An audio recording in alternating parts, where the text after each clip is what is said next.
Jazakumullah al-khair wa shukran for allowing me really this opportunity and to come here, share some words, some thoughts with you, and for taking your time out to come and listen and participate.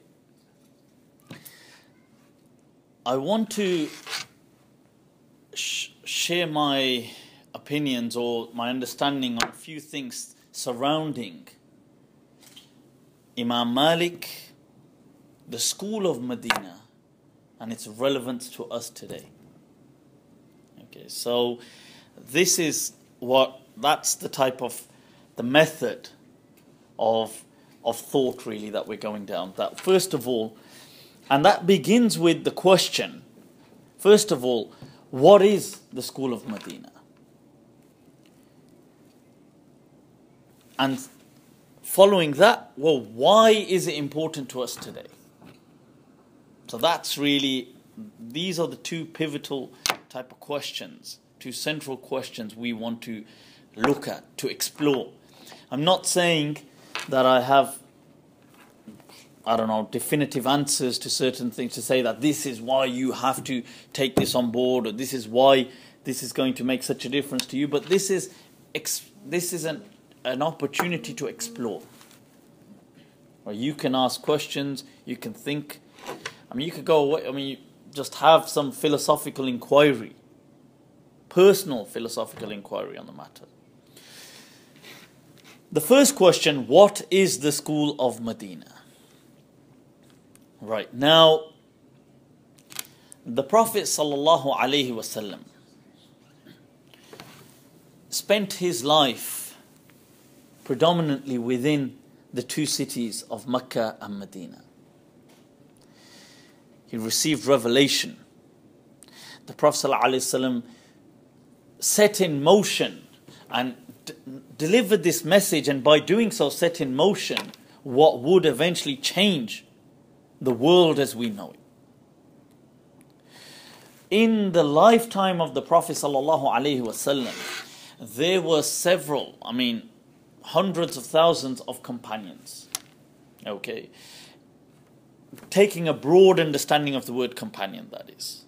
Because there is some dispute on what constitutes a companion, whether it's just simple encounter to having spent some significant or qualitative time with the Messenger of Allah sallallahu alaihi wasallam.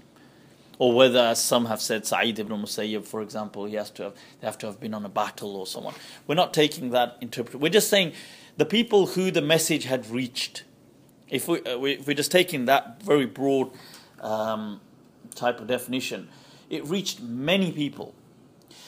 The Hijaz, the Arabian Peninsula, had more or less embraced the message of Islam during the lifetime of the Messenger of Allah sallallahu alaihi wasallam.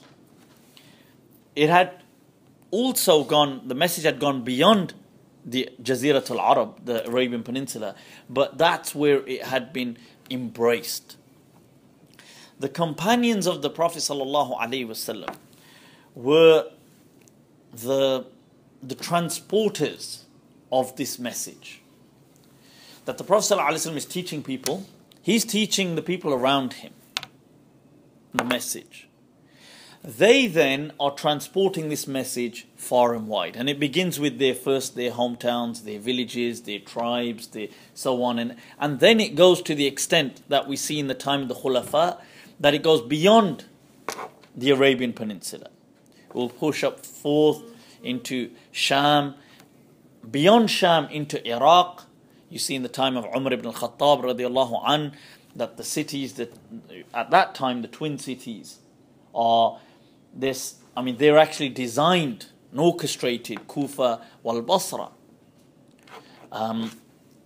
We see that. We see in Egypt the expansion, some efforts further west, but the Muslim Ummah is spreading. The message is spreading. More importantly, those who are conveying the message are spreading. And I mean by that the companions. You see, when the Prophet ﷺ is teaching people, when I'm saying something now as an example, before we come back to the process I'm teaching, everybody here, although you can all hear me, you can see me, nobody shares the exact same perspective as the other. Whether that will be very simply looking at things like a visual perspective on, let's just say me, I'm sitting here talking. Since none of you share the exact same geometric space, you will not have an identical visual perspective. It will be slightly at an angle to another. Whether it's my voice reaching you, and then more importantly, my words. How you're interpreting what I'm saying. It may just be these things are, what I'm saying right now is pretty standard. But maybe somebody understands something else. They might say, well, you know, I don't, like, did he say, right, oh, it's like if I said something like, oh, you know, it's a bit cold, isn't it? Let's just say I said something like that, oh, it's a bit nippy. Somebody might understand from that I'm trying to say we should put the heating on. They might say, oh, he's saying put the heating on. I've not actually said that. But this is how language works. You see, we interact with people using at times certain statements, meaning other things. We are at times implying, at times people are inferring. It's not always accurate. Sometimes it's okay, sometimes it's spot on. This is also the same for the companions around the Prophet ﷺ. There will be interpretations on what the Prophet was saying, on what he was teaching. Fundamentally, they will all agree. Obviously, they will agree that there is one God, that there is this revelation, the Quran. They will agree on these. There will be no misunderstanding, no miscommunication on these matters.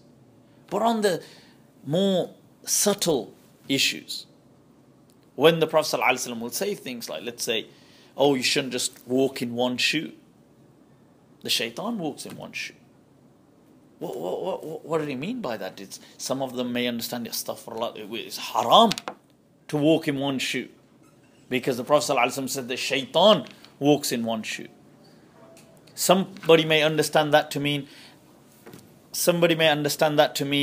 that, oh, like, why are you, like, you're making a mockery of yourself. Like, what are you doing? Are you trying to be like, I mean, and the shaitan walking in one shoe is almost just adding to that part. In the sense that you're making a mockery. I mean, look, oh, you look stupid or you look embarrassing. Somebody may understand it to mean, oh, you shouldn't really do that.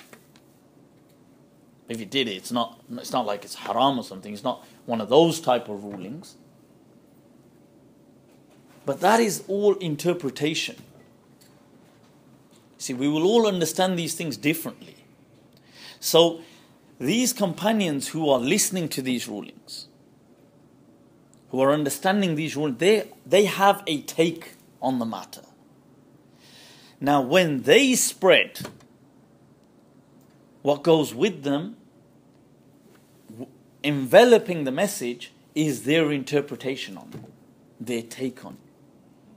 So the companions migrate. Some go to Egypt, some go to Sham, some move to the new Iraqain, as they would call them then, the two Iraqs, Kufa wal Basra. With them, they take this almost this lens by which you look at the deen. Now, some companions return to Mecca. Many remain within Medina. What starts to happen is that we start to see a formation of almost like, you could say that the prototype of a school of understanding. Almost similarities in thought. Not identical, but similar. So some people who, for example, stayed in Medina, they tend to have similar outlooks on certain things. They're different, but they may view something in a particular type of way. A type of style has emerged. The people of Iraq start to have a type of style of looking at things. It's not identical, but there's a similarity to it, a tendency. These companions start to collectively teach the people around them, the tabi'een. So the tabi'een are receiving this message. They're they're putting their take onto it. One of the tendencies that we see very early on that splits is a lot of the Sahaba who went to Iraq, or the Iraqain, the two Iraqs. You will see many of them were reluctant to do things like narrate a hadith en masse, like to kind of really just go for it in narrating a hadith. They saw this as they saw this almost as a chance to slip up. That if I start narrating from the Prophet ﷺ, I start making mistakes. The Prophet ﷺ said, "Man kadhaba alayya muta'ammidan falyatabawwa maq'adahu minan nar." That whosoever lies or transmits something about me as a lie knowingly, that person might as well prepare himself for the hellfire. So some of the Sahaba are thinking, whoa, I don't want to do that. Abdullah ibn Mas'ud radiallahu anhu is from amongst them.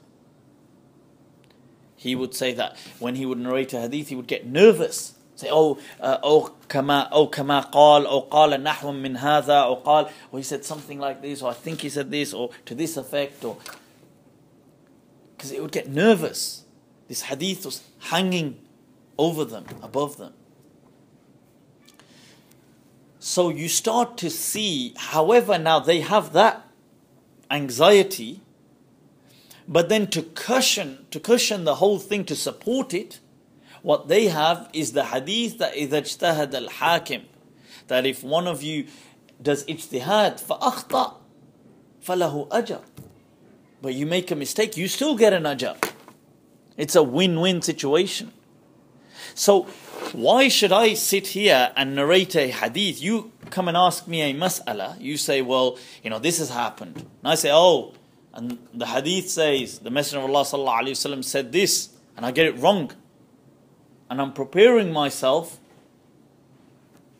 a place where I don't want it. Or, alternatively, I could say, now in my mind I know a hadith. But I say, the answer, what you should do is this. Now I tell you what to do, based on the hadith in my mind, although I don't transmit the hadith to you, but I say, I know something like this. So I say, what you should do is this. Even if I get it wrong, I still get a reward. A win-win situation. No win, no fee. One of those. This is how, so the ulama of Iraq start to take that type of a route. In Medina, they're on a whole different, on the other end of the spectrum. They say, if that is ibtila, why should we just be going around giving our own opinion when we've got the hadith saying this?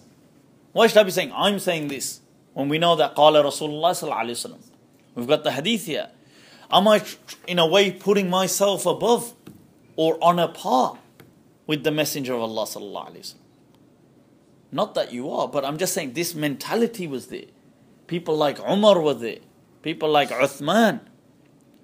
People like Zayd. People like Zubayr. People like Talha. All of these people were there.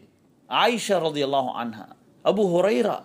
Now, so they were thinking, well, wait a minute, we've got the hadith. Why do I need to, why should I start giving my opinion? I go down, end up dragging all these people with me. I get it wrong, all these people. Whereas if I just narrate to them the hadith, it's up to them to understand it. And we've got this resource, this is where the Prophet ﷺ lived in Medina. So you can imagine the ahadith are going to be plentiful and abundant. No shortage. So now, this is the initial divergence that you start to see. It begins like this, there's that gap, and as it goes down, further on, the disparity is evident. Like the difference, how far apart they become. Because although it's starting here with the companions, but this will now impact your type of resources. It will also impact the way you look at things. So this is where initially the people of Hijaz were referred to as Ahlul Hadith. And the people of the Iraqain were referred to as Ahlul Ra'i, people of opinion. It wasn't necessarily derogatory. It was just referring to this divergence that we could see. Now let's go back to what we were talking about earlier on, the understandings that you are transmitting. So they're giving a take on it. Now the tabi'een around them are understanding, they're giving their take on it. So it's like you're getting a lens and you're adding your lens to it. And everybody's putting a particular tint on this lens. So you start to see that the lenses that we have, these type of lenses, are very different. They give you a different shade. These areas and their understandings become known as schools of law. Schools of law which have personalities and look into things with certain styles or tendencies. Now, it doesn't mean people in them were all, that they were symmetrical or something, everybody was the same, but they had a particular style about them. So as an example, let's say, starting with basic, and this is a term sometimes they use in social sciences like psychology and stuff like that, the ontological type of impact really, and that is, before you even approach something, you already have certain mindsets. Like you don't even know sometimes you have these mindsets, but you do. So before you approach a matter, you will already have... So for example, will you be a person to whom the bigger picture must always make sense? Or are you somebody with whom, particulars are fine? Like, in fact, the exception is not an exception which proves the rule. The exception is a new rule. Are you that type of a person? Are you somebody that if something is out of place, it's problematic? Or are you somebody that if something's out of place, it's fine, doesn't bother me? And do not be so naive in thinking that in these thought processes will not impact your view of the Sharia or your interpretation of the Sharia. It will. Because if you're somebody that anomalies will bother you, something out of place bothers you, you can't, I don't mean you have to be totally OCD, but if something why is this over here, everything must tie in. In that case, if you're now a legal analyst, a fiqhi analyst, you're one of these scholars analyzing the Sharia, you will see a ruling. But there's a problem here. Like, let's say witr. We're going to pray one rak'ah. But there's no such rak'ah in salah as there is no salah which is just one rak'ah. We don't have any other salah that is one rak'ah. So, this doesn't fit in. It's a problem. Everything's supposed to come together. It's like this is over here and that's over there. It needs to fit in. Therefore, maybe there's a problem here. Maybe the people transmitting it didn't mean that. So, and do not think that this did not take place. It did, and it does. The way you look at something will impact your interpretation. So, people that had this interpretation that universals, for example, are more important than the particulars. Amongst them is the School of Madina. So when we have a hadith that man mata wa alayhi sawm, sama anhu waliyu, that if somebody dies and they have to make up some fasts, that the wali, the awliya, the inheritors and those people, they can fast on behalf of this person. Now that is a problem because that's an anomaly. It doesn't fit into this big picture. You can't do other actions like, okay, let's start off with salah. You cannot pray salah on behalf of another person. So if you can't do salah, why can you do sawm? So we need to re-examine this hadith then. Maybe it doesn't mean that. Maybe it means in the narration that فَدَيْنُ اللَّهِ أَحَقُّ أَنْ يُقْضَى, that the debt of Allah is more deserving that it is repaid. Regarding this hadith, means that since for a fast you can also pay a kafara, then maybe that's what it's talking about paying the kafara. And the person having fasted on his behalf meant that he took care of the fast on his behalf. Is this what it means? This is exactly what was taking place. So you're having these schools of law which are emerging. They agree on the fundamentals. We've got England here, we've got Scotland. No, we've got a referendum coming up, but the thing is, there's differences in law. Same initial principles, same unwritten constitution, same, obviously it's unwritten, it's going to be the same, but the thing is, but the same type of values, same muntalaq, if you like, in Arabic, where it's stemming from, yet same country, yet diverse laws. Same thing within the Sharia. We have the same basis, we have different schools of law. So these schools became known by the areas, the locations, the geographical locations in which they were situated. So places like the School of Madina, the School of Mecca, the School of Iraq, or the School of Kufa, the School of Egypt. These things became known like that for a brief while. Then eventually there is a person who is a dominant figure there, a figurehead, who becomes almost the voice piece for this school. And that usually takes place around the time of the Atba'u Tabi'in. So the Tabi'in are the successors to the companions and then their students, the Atba'u Tabi'in. Around their time, somebody like a key figurehead emerges who becomes like the representative or the voice of this school of law. So Imam Malik in Medina, Imam Abu Hanifa in Kufa. And sometimes in one city you've had different interpretations, like Sufyan al-Thawri in Kufa, Ibn Abi Layla in Kufa. You've had other people emerging as well. Imam Auza'i in Sham. You have Layth ibn Sa'ad in Egypt. You have different people emerging who become these representatives. Or not, almost like the voice of this madhab.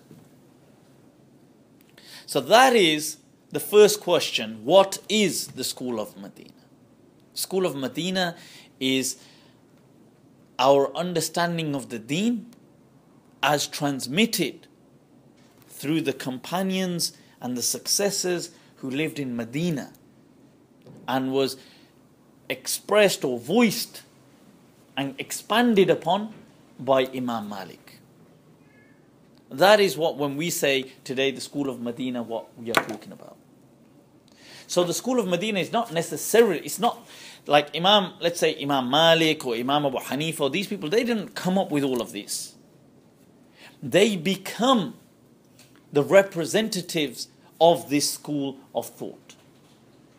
So prior to them you've had, so whether it's Imam Abu Hanifa, you've got the likes of Ibrahim al-Nakha'i, you've got Hammad, you've got all these Alqama, you've got all these great major scholars before them who have kind of already given those opinions, those fatwa, that type of thought. Along comes this Imam, and in their time, the questions and answers seem to have really gone up so many notches that people are asking everything, this rapid rounds going on. This is, what about this, what about this, what about this, what about this? And these people are answering. So that is a school of law. That is, when we are saying the School of Medina, we're talking about the one that is transmitted through Medina. Why the School of Medina? Okay, and I don't mean yet why the School of Medina necessarily for us right now. I'm just saying why the School of Medina, full stop. So we know what it is, why, and then its relevance with us. In these three stages. Since we're close to a church, we'll take the Trinity. So the thing is, why the School of Medina? We have a hadith transmitted where the Prophet ﷺ said, Yushak, and يضرب الناس أكباد الإبل في طلب العلم. That the time has almost come upon us that people will beat their camels in search of knowledge. that the Prophet ﷺ is saying what in this hadith? He's saying that the time isn't here yet. Yushik. Or in a riwayah, yushak. Whether it's the passive or active verb. But that the time is almost come upon us. That it is soon to come. That people say, يَضْرِبُ النَّاسِ أَكْبَادَ الْإِبِلِ or تُضْرَبْ أَكْبَادُ الْإِبِلِ. That the camels will be beaten in search of knowledge. What this means, this was an idiom, right? An idiomatic, really, in saying that that people will traverse great distances. People will travel. They will come from far and wide. Min kulli fajjin amiq. Come from so far in search of knowledge. Was that happening in the time of the Sahaba? It wasn't happening like that. The Sahaba themselves were coming from corners of Arabia, but they weren't coming from corners of the globe in search of knowledge. This is why the Prophet ﷺ said, Yushik, that this time is almost upon us. It's not here yet. The people will come from far and wide. Right? Great distances in search of knowledge. فَلَا يَجِدُونَ أَعْلَمَ. At that time, they will not find anybody more knowledgeable min alim al-Madina than the scholar of Medina. Okay, this is an awesome hadith. It's an incredible hadith. It teaches us that this time will come, and the Prophet ﷺ is guiding the people that when it comes, that's your guy. That's the person. The question here that comes to mind immediately, that Imam Malik didn't say, the Prophet ﷺ didn't say that فَلَا يَجِدُونَ أَعْلَمْ مِنَ الْإِمَامِ Malik, that they won't find anybody more knowledgeable than Imam Malik. He said, min alim al-Madina, scholar of Medina. So why are you doing takhsis of this hadith to say that it was Imam Malik? That is a very good question. Well, first of all, what we would say is Medina, after the Prophet ﷺ and after the Sahaba, had many great ulama, much greater than Imam Malik. Legends, absolute dons, heavyweights. I mean, talking the likes of Sa'id ibn al-Musayyib radiyallahu anhu, Ahmad ibn Hanbal called Afdal al-Tabi'een. We're talking about the likes of Salim, son of Ibn Umar. We're talking about the likes of Abu Bakr ibn Hazm, one of the first people ever to conceptualize and the bringing together of hadith. We're talking about the likes of, and even like Sulaiman. We're talking about the likes of Urwa. We're talking about the likes, many, Nafi', the Mawla of Ibn Umar, servant of Ibn Umar. We're talking about so many great legends. The likes of Ibn Shihab al-Zuhri, the likes of Umar ibn Abdul Aziz. He played to some extent a significant role in Medina as well. And so we're talking about all these great legends. It could have been any of them. But it's interesting, the hadith says, فَلَا يَجِدُونَ أَعْلَمْ. It doesn't say أَعْلَمْ مِنْ عُلَمَاءِ الْمَدِينَةِ. It says مِنْ عَالِمِ الْمَدِينَةِ. That the scholar of Medina, the scholar. The problem is, we have times where there is no the scholar of Medina. They are just scholars of Medina. So in the time of the Sahaba, radiyallahu anhum, jami'an, may Allah be pleased with them, there were many. In the times of the Tabi'een, there's many. In fact, it was popularly known in Medina as al-fuqaha al-sab'a, the 7 scholars, like the 7 wonders of Medina. That's who they were, the 7 wonders of Medina. Right? So the thing is, and that includes Sa'id ibn Musayyib and all these other people. And then after them, you've got Rabi'atul Ra'i and Ibn Shihab al-Zuhri. They're transmitting all their knowledge to the people, to the likes of Ibn Shihab al-Zuhri, by the way, is the first person to be commissioned by Umar ibn Abdul Aziz to compile hadith. successfully, to complete having done so. The other person before him was Abu Bakr ibn Hazm, who didn't complete it. But Ibn Shihab al-Zuhri is the first scholar to do that, where you had an official type of effort, a project, commissioned by Umar ibn Abdul Aziz and successfully completed. He is amongst the recipients of the Fuqaha Sab'ah, the amazing seven. What was that Jackie Chan's movie, the seven something? But Magnificent Seven. Is that no? Anyway, but let's not digress. But you have these amazing, the seven fuqaha of Medina. The point, and their ilm is being received by the likes of Ibn Shihab al-Zuhri, is being received by Rabi'at al-Ra'i, it's being received by people like Abdul Aziz Ibn Abi Salma, is being received by people like Al-A'raj, is being received by people like Ibn Hurmuz, by Nafi'. Nafi' is also one of the seven, but it's being received by all these people. Where does it go from them? From them, it's being received by Imam Malik. Now, in the earlier layers that we've seen, there were always multiple people in Medina. When we reach the time of Imam Malik, there is no other distinguished, like outstanding scholar in Medina in his time. There are no multiples. In his time, he is the only known, renowned scholar of Medina.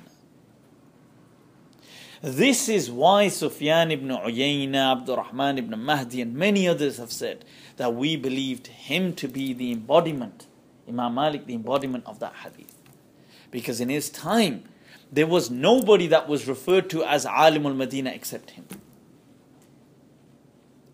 And Imam Malik was so revered that the official announcement would be in the time of Hajj, that la yufti, because think about it, thousands of people flocking to Medina afterwards, so many people, and you got masail, what should we do, what's this, what's that, well, just as you have today.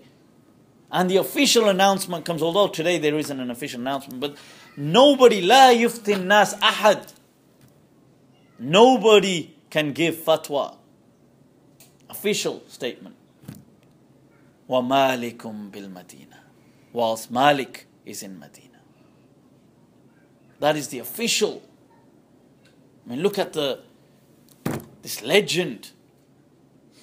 Let's take a look at him, a bit about his life, because Imam Malik is the central person that conveys this madhab then to us. From him, it then goes worldwide. Let's take a look at the very start. Imam Malik is born in what year? What year is he born in? 92, 93, good. There's mixed riwayat. Some people say 92, 93. Popularly, they will say sometimes 93 Hijri. Around 13 years after, who? Imam Abu Hanifa in Kufa. They are contemporaries, by the way. I don't know where some people try and... Imam Malik was not his student in that sense. They were contemporaries. Born in 93 Hijri. In Medina, to a respectable family known for its participation in ilm and in key religious positions within Islam, within Medina, like key religious positions. So if you look at the great-grandfather of Imam Malik, Abu Amir, they say he came to Medina. He was somebody who, when he came there, he married into the local tribes and he studied from major Sahaba. Like, in fact, some narrations go to the extent that he saw the Prophet ﷺ and he witnessed all the battles except Badr. But, although some people have mentioned that, people like Ibn Abdul Barr haven't. And they've taken the understanding that he came to Medina. He was not a companion, but he came after the Prophet ﷺ had passed away. And therefore you call them mukhadrim. Okay, somebody who reaches Islam and is in the time of the Prophet ﷺ but doesn't reach the Prophet. Or somebody who is alive, he comes, but he doesn't see the Prophet ﷺ and he embraces Islam afterwards. So, and he studies from the likes of Umar, from the likes of Uthman. He takes from the likes of Talha, from Aisha radiallahu anha, from Abu Hurairah. He's taking from these people. This is his great-grandfather Abu Amir. He is one of the 4 people who silently buried, and they took the body of Uthman radiallahu anh after he had been martyred, and buried him during the night whilst the uprising was going on, where people were preventing the burial of Uthman radiallahu anh. And one of the 4 that took him, and they carried him on their shoulders and took him and buried him, was the great-grandfather of Imam Malik. And they prayed his janazah. These are huge type of positions and almost events that they've lived. And then, so this is the type of family that we're seeing that Imam Malik is from. And Imam Malik was not, Imam Malik was actually very upset with, they say Muhammad ibn Ishaq, the famous historian, with the Sirah and the Maghazi. And that's because he had made a claim. One of the claims he'd made was that Imam Malik was from a slave background, which wasn't true. And Imam Malik himself says that our grandfather, he said, when he's speaking about Abu Amir, that he came to Medina and married into the Taymiyin. And that's where they ended up getting this type of nasab of the Taymiyin. They were sometimes called a Taymi. He himself says, we are from a qabila in Yemen, we are from a tribe in Yemen, min the Asbah, from the Asbah. That's why he's called Al-Asbahi. Now he was white. Imam Malik was white, he was blue-eyed, he had blonde hair. Now, and that was exceptional for that type of surrounding. Generally Arabs were not like that. They were more dark-haired and dark-eyed. So, was this one of the reasons that Muhammad ibn Ishaq had said that? Or what was but Allahu A'lam, why he had said that. But he had said this about Imam Malik, and Imam Malik had got very upset about that. Obviously in a time where you can imagine people made a big deal of these type of things as well, and it wasn't true. It wasn't true. So that's where, and he had said a few other things as well, and he made a few comments, I believe, about the Muwatta as well and stuff like this. But this is why Imam Malik said about him that he's a Dajjal min ad-Dajajila, that he's a Dajjal from amongst the Dajjals. That Imam Malik got a bit passionate on that one. Yeah, Dajjal, God damn it. So the thing is, but this is the background of Imam Malik, and we don't need fabricated type of stories to hype the Imam. In fact, he's one of the Imams that doesn't have these type of fabricated, hyped stories, these hyperbolic type of, that he kept his wudu for 20 years in a row and he did this and he did that. In fact, Imam Malik doesn't have these type of things transmitted about him. And they say one of the reasons for that may have been that Imam Malik was always generally accepted, and the madhab of Imam Malik was accepted amongst other madhabs as one of those, as like an elegant type of madhab. And in fact, most madhabs have made it a matter of law, a matter of principle, that when their madhab cannot provide them an answer, that they will resort to the madhab of Imam Malik as a secondary point of reference. That is the official stance of all the other madhabs. The Maliki madhab obviously sees that scenario as way too hypothetical and therefore doesn't engage it. That they would never have a solution to that just obviously would never happen. So, being as encompassing as it is. So the thing is, now so there are some stories that Imam Malik's mother, before Imam Malik was born, that she was pregnant with him for up to 3 years. Do you see some of these stories and stuff like this? And the interesting thing is, Imam Malik is asked, as are some other Imams, about this mas'ala. And although he said that, look, this is what people say, so we go with it, but especially more recent type of research has shown things like what you call phantom pregnancies, where a woman would develop symptoms and even a sense of bloatedness, and it would resemble the pregnancy. Although, nowadays, if she was tested, she would not be positive for for being pregnant, but the symptoms would resemble pregnancy. And especially historically, people quite easily mistook that to be pregnancy, except it just went on and on and on and on and on. And maybe during that time, there was a genuine pregnancy, and then they calculated the whole period and said, oh, this person was... And you still see that. In fact, Dr. I believe Ali Al-Bar, in his recent modern research on this mas'ala, when they've had the International Medical Islamic Conference, had presented his whole research on this, where people still today in some tribes in Yemen and other places do have these thoughts, like because of these phantom pregnancies, they think it's been going on for years. So just to dispel that notion, because it is quite popular, it's popularly transmitted about Imam Malik. Imam Malik is born, he is raised in Medina. Since a young age, he was in fact, like he did have this awe of ilm and wanted to learn. And I suppose that was the same with all people growing up in Medina, because it had that feel to it, the vibe, and everybody was on it in that sense. He was from a family, his father actually, for a profession, for his job, worked. He wasn't that well off, he struggled, he made arrows and would sell arrows and things like that. That was his father. And Imam Malik didn't actually take after his father in that job, because he became more concerned with ilm. He, at a young age, memorized the Quran, and he started to attend the study circles and take ilm. His brother, Nadar, was much more popular. And the reason I'm giving you a background to Imam Malik is because I want you to go away and learn more. I want you to explore not just the concepts, but the personality. I want him to come to life for you. To be a real person. Not just a name that you read.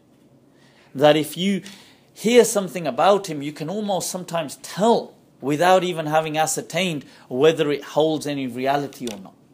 Because it's like you know the person. And that only happens when you start to explore more about, go beyond the name, go beyond the surface. So Imam Malik, his brother, his elder brother, Nadar, who was a businessman, by the way, and he would trade in cloth. And Imam Malik, they say, went with him and followed him into that trade of cloth.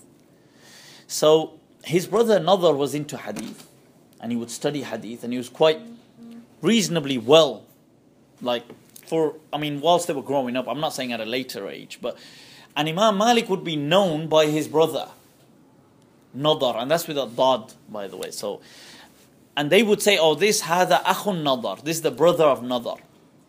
And himself, he wasn't known, like people would know him as Malik. Like they would just know him as the brother of Nadar. Now, Imam Malik himself says this one time, he says that his brother was with him, and his father asked them both a mas'ala. And he got it wrong and his brother got it right. And his father kind of said to him that, you know what, you're not focused. But almost expressed this disappointment in him. That, just like all of us have always been going through. So he expressed this disappointment in him. And they say, Imam Malik says that this got to him so much that he'd kind of almost disappointed his father. That he felt that, that I will redeem that. And the reason I'm mentioning this is sometimes it's interesting to learn the drives which take people sometimes, because there's multiple drives. It's not like one factor why people end up doing things. And these little edges, sometimes they provide almost that oomph in going further. But it is interesting that Imam Malik recalls that decades later and transmits it, how he was disappointed. Like how he was kind of almost hurt by having let down his father and disappointed him. Now, this is the same Imam who at a young age, he becomes quite fascinated with singing. Why is it? Medina's Got Talent. The pop idol, is it? So the thing is, he wants to become a singer, obviously a young boy. Now, so he starts taking an interest. Oh, yeah, I'd like to do this, I'd like to do this. And his mother actually dissuades him and says, look, trust me, you're not all that. So she tells him, and she also says to him that, look, for God's sake, she says that, look, that this ain't you. Like, you won't take off. Like, nobody's going to be interested in you. And she says, and look at you, you got blonde hair and like blue eyes. And like, so you're not, you're already, I suppose for Medina, look a bit strange. Now, on top of that, you want to go into this profession. Not profession, but at that time it was a hobby. He was just a kid. So he eventually leaves that type of interest and refocuses upon ilm. And subhanAllah, obviously, little did his mother know at the time that what she was also realigning would perhaps change the course of history as we know it. So here Imam Malik at a young age goes and he starts to study, and as he starts to study, the determination, you will see things like he says, I went to Ibn Hurmuz and I stayed with him and I didn't take any other teacher for at least 7 years. Always. And he says this person was an ocean. He says the way he knew the ikhtilaf of the people of knowledge, the way he knew their dissents, whether it was in aqeedah or fiqh, and the way he could debate their arguments was almost unparalleled. And then he starts to, after him, mix in other teachers. He starts to go to Rabi'atul Ra'i, a scholar, by the way, who is known as Ar-Ra'i, but the Ra'i that we're referring to is the Ra'i of Maslaha. It's not Qiyas. I know some people, they think Rabi'atul Ra'i, because we have that name with him, that he is the same Ra'i that people speak of, the school of Iraq, all about analogies and stuff like this. It's not, because Ibn Wahab asks Imam Malik that when you were in his gatherings, would you be all like presenting masail and asking one another about qiyas and challenging each other on qiyas, and would you be mentioning qiyas? And he says, La wallah. He says, like, in other words, hell no. That wasn't the ra'i that we're referring to. The ra'i is the ra'i of maslaha. That where we know, although we have evidences to suggest something, but the maslaha, the welfare demands some ease or some exception to the ruling, and we can make that exception. And this is where Imam Malik would say, Al-istihsan tis'atu ashar al-ilm. That knowing that is 9/10 of knowledge. That just even when we have a hadith, but at times the welfare demands that we can make an exception. This is the type of ra'i that he was talking about. And he learns this from Rabi'a. And he's still young. And he starts to go to Nafi'. And Nafi', what he would do is, they say Nafi' would transmit the hadith from Ibn Umar. Straight. In fact, that is Imam Malik's shortest chain. And that is the golden chain according to Imam Bukhari. That is the strongest chain, asahul asanid, that we have in hadith. The most valid and strong chain we have of hadith is Malik an Nafi' an Ibn Umar an Rasulullah sallallahu alaihi wasallam. Known as a silsilatul dhahabiyya, the golden or the platinum, we can reword it. Right, that's what it is. It's up there. And he would go, and what he would do sometimes is he would take with him, Imam Malik would take all these extra, they were like their version of sweets, what they had in their day and age, and he would give them to, there was almost like a monitor that Nafi and these people had, that you look out here, that he would have like some young person that would, when people come for lessons, just line them up and get them ready and then let me know. And so what he would do is give him all these sweets and say, look, listen, this is almost like a bribe. And in turn, what you have to do is anybody who comes, you have to say that, no, he's busy, he's not going to be teaching today. So when Nafi would look, the only person standing there was, as he would say, that blonde boy again, it's just him. Nobody else. He'd say, go on, then bring him in. And then he would just teach Imam Malik. And that was almost a way of being singled out. And he would say, he would do things like watch, as soon as Nafi would come out for things like going to Salah. And Nafi lived in Baqi' outside of Medina, which is today the graveyard. Baqiyah. And he would go there and just wait. So when he's about to leave for Salah, he would just walk with him and just, how are you doing, Shaykh? And then just ask him a few questions, then go to the masjid with him, sit down, ask him a few more, then come back. And he used to say that, وَكَانَ فِي حِدَّةٍ, he was somebody that had a very stern type of personality about him. Nafi'. And this is where Imam Malik is taken from, and he's perhaps inheriting part of that personality. You as a person end up, you always take on a piece of whoever you take from. You end up becoming almost an amalgamation of all these different teachers and you. So he's taking that from the Imam. From him and Rabi'ah, he then goes to Ibn Shihab's circles. In fact, what is popularly transmitted, and they mention in the Madarik as well of Qadi Iyad, رَأَيْتُ مَالِكًا, he says, مَعَ رَبِيعَةٍ في درس ابن الشهاب, that he attended the dars of Ibn Shihab, وفي عنقه شنف. Oh, sorry, it says وفي أذنه شنف. That, and at that time he was still wearing in his ear an earring.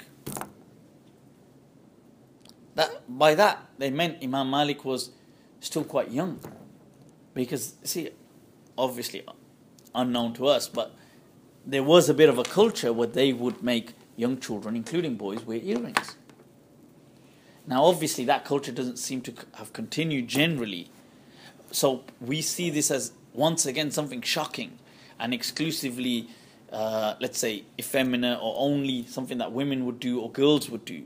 But at that time, commonly, I mean, this is why even in the fatwa later on that Imam Malik is being asked, that tahliyatu sibyan, بِقُرْطِ الذَّهَبِ, that giving, making boys wear golden earrings, and Imam Malik says, oh, gold isn't allowed, and really, although the child is غير مكلف, he's not liable, so that responsibility is on his parents. He doesn't say, earrings, what the hell? Are you talking about the whole thing is around? Why are you asking whether it's gold? The whole thing is, that's like somebody saying, can we drink out of, so if somebody asks you, like we're not allowed to drink out of golden glasses or golden or silver, actual, I mean there's a nahi, a prohibition on drinking out of, whether it's going to be a glass that or a vessel that's actual golden or silver, out of gold, not golden as in just color, but gold. Now imagine somebody says, oh, drinking alcohol or wine from a gold vessel, and you say, you know what it is, gold isn't actually halal to drink from. Well, the whole damn thing is not allowed. So there's no point just criticizing, critiquing the cup. Well, alcohol in the first place isn't allowed. So when Imam Malik responds with this is also, by the way, as a footnote, that this is interesting on how we perceive the Islamic, so-called Islamic culture, and perhaps how it was, are not always necessarily the same thing. So that's an interesting just footnote. But anyway, the point that they were making was Imam Malik was young. He then goes on and he studies with Ibn Shihab, and he has this amazing memory. And what's interesting is he's sitting with Rabi'ah, and Rabi'ah brings him. And you know, there's that thing. See, it's the way the world works, doesn't it, almost? Like you know people through people. And I suppose Rabi'ah was Rabi'ah, so he has his name anyway. And he brings this young kid around with him, Malik, this young little kid. So nobody's going to take a kid seriously, just as Ibn Shihab doesn't take him seriously. And he tells the lesson, he narrates these hadith, he's saying them, probably 40, maybe 50, he narrates them. Next day they turn up again. So Ibn Shihab is like, what the hell, am I just wasting my time here? What is this? I'll tell you what, tell me what I taught you yesterday and then I'll move on. So he says, I can see that, you haven't bought a pad or anything with you. So tell me what I said yesterday. So Rabi'ah just looks at Malik, who's a kid at the time, and says, go on. And Malik starts to transmit them one by one. Photographic memory, people. Better than if you watch Suits, the guy has. So the thing is, this, and Ibn Shihab az-Zuhri is impressed. And do you know what he says to him? He says, Ma kuntu adhun He says, I never used to think that there was anyone, بَقِيَ كَهَذَا غَيْرِي, that there was anybody that could do this except me. And what's interesting is he almost sees himself in this young person. Is that like me? Thereby taking a greater interest in him. Kind of forming what would become this great Imam who has and continues to influence our take, not only our understanding of Islam, but Islamic law today, throughout the globe. So this is one of his teachers, Ibn Shihab az-Zuhri. And they say what Imam Malik would do sometimes, as he would learn hadith, he would be like, every time he hears one, he would tie a knot in a string. Another one, not in a string, not in a string, not in a string. Not. And then he would undo the knots, and as he's undoing them, he would recall the hadith. Just creating that some type of association with something.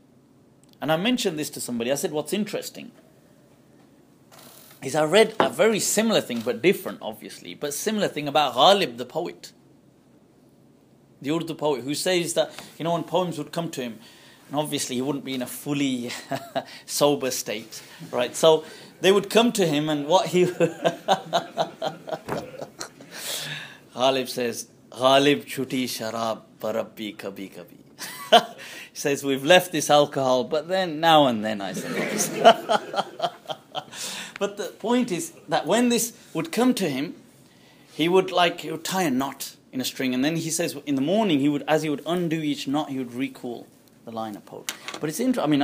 I totally can't identify with that. I wish I could, but not with the alcohol, but with the with the tying the knot in the string. But it's interesting to see that was also a strategy which Imam Malik would use, making some type of real association with something.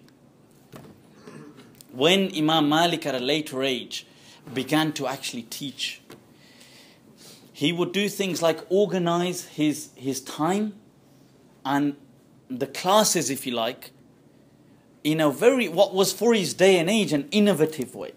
Like he would say things like, okay, what we're going to do, we're going to first of all study fiqh at this point of the day.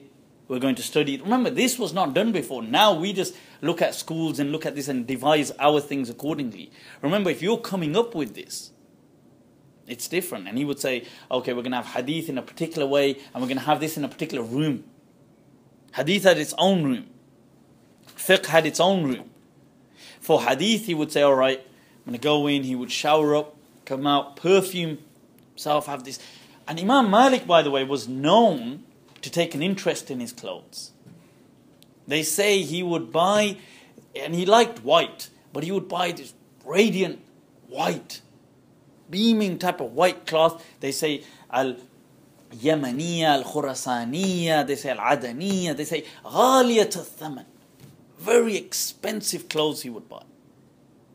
And he would come out in this robe, have this imama, he would have bakhur kind of spread out in that whole type of bakhur, the whole incense type of thing around that room. He's had the whole thing aromatized almost. And this ambience. And then he'd have the people sitting there, and then he would come and sit, transmit hadith. And whilst the hadith is being transmitted, the bakhur would be lit in certain places, then he would finish and say, leave. Create that psychological context for hadith. It's that you have now we've come into a special, right, okay, now we're doing hadith, people, it's like this, there's an atmosphere. Today's psychologists speak of these as mental cues that you have, like sometimes associating smell with something, creating a particular, an entry and exit, a psychological entry and exit, which allows people to almost have, as weird as it sounds, but safe exits, because now they feel, oh, we're in a different realm. Or now we're different, now we can be like this. It's just very innovative. Imam Malik was not taught this by people. He was coming up with these strategies. He starts to teach people like this, and he himself says that at a later stage of his life, he says, I spent my life in 3/3. He says, if you look at the first third, he says, I mainly took from people. And there's very little I gave. And he says the second, third, there was an equal. He says I did, in the first I would give, but it's very little, minority. The second, third, I was equally involved in the acquisition of more knowledge and distributing knowledge.